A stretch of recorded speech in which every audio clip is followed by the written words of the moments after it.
The Thief of Always, Chapter 21, Tricks and Temptations.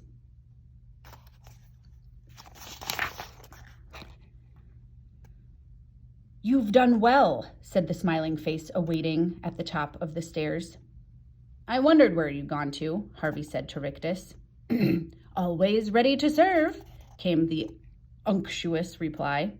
"Really?" said Harvey, stepping down off the chair and approaching the creature. "Of course," said Rictus. "Always." Now that he was closer to the man, Harvey saw the cracks in his veneer. He was plastering on a smile and smothering his words in butter and honey, but it was the sour smell of fear that oozed from his sickly skin.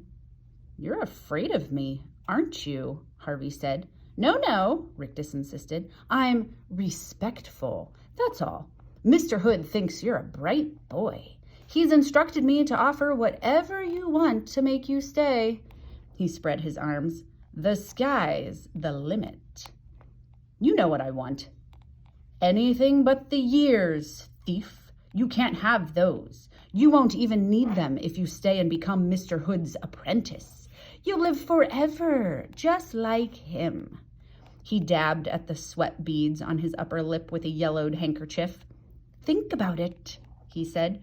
"You might be able to kill the likes of Karna or me, but you'll never hurt Hood.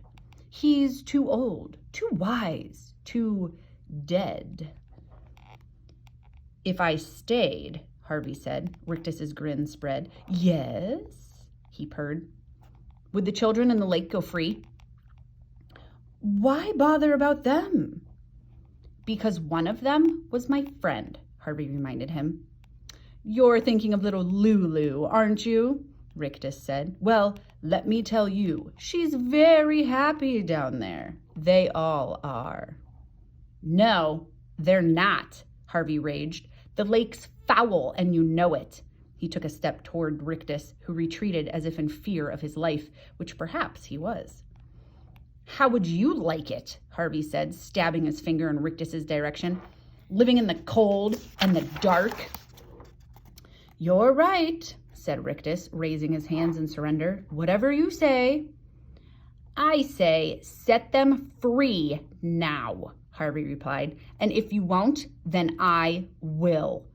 He pushed Rictus aside and started down the stairs 2 at a time. He didn't have a clue what he was going to do when he got down to the lake.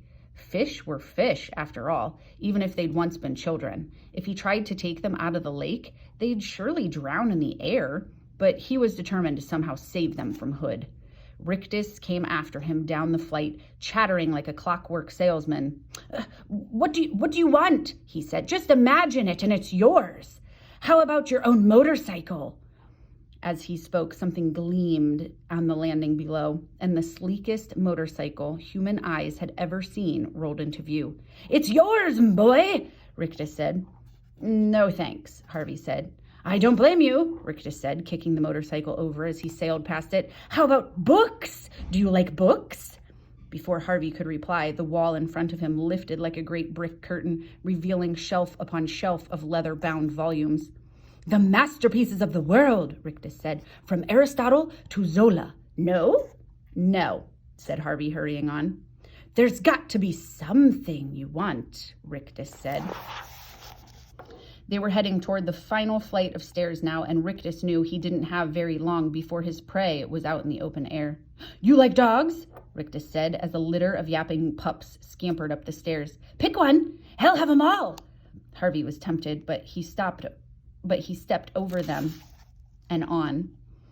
"Something more exotic, maybe?" Rictus said, as a flock of brilliantly feathered parrots descended from the ceiling. Harvey waved them away. "Too noisy, huh?" said Rictus. "You want something quiet and powerful?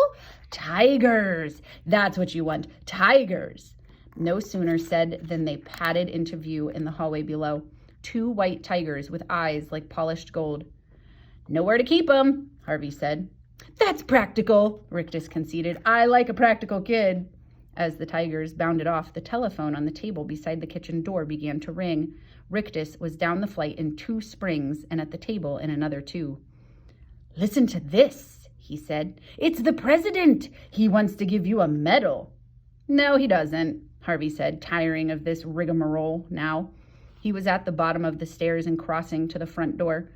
You're right, said Rictus, ear to the phone again. He wants to give you an oil field in Alaska. Harvey kept walking. No, I got that wrong. Whoops, sorry, this is Rictus. No, I got that wrong. He wants to give you Alaska. Too cold. He says, how about Florida? Too hot. Boy, you're a difficult guy to please, Harvey Swick. Harvey ignored him and turned the handle of the front door. Rictus slammed down the phone and raced toward him. Wait up, he hollered. Wait up, I'm not done yet. You've got nothing I want, Harvey said, hauling open the front door. They're all fakes. What if they are? Said Rictus, suddenly hushed. So's the sun out there. You can still enjoy it. And let me tell you, it takes a lot of magic to conjure up all these shams and hoaxes. Mr. Hood's really sweating to find you something you like. Ignoring him, Harvey stepped out onto the porch. Mrs. Griffin was standing on the lawn with Stu Cat in her arms, squinting up at the house. She smiled when she saw Harvey emerge. I heard such noises, she said. What's been going on in there? I'll tell you later, said Harvey. Where's Wendell? He wandered off, she said. Harvey cupped his hands around his mouth and yelled, Wendell! Wendell! His voice came back to him from the face of the house, but there was no reply from Wendell. It's a warm afternoon, said Rictus, idling on the porch. Maybe he went swimming. Oh, no, Harvey murmured. Not Wendell. Please, not Wendell. Rictus shrugged. He was a goofy little kid anyhow, he said. He'll probably look better as a fish. No, Harvey yelled at the house. This isn't fair. You can't do this. You can't. Tears started to cloud his eyes. He wiped them away with his fists. They were both useless. Fist and tears. He couldn't soften Hood's heart with weeping, and he couldn't bring down the house with blows. He had no weapon against the enemy but his wits, and his wits were about at an end.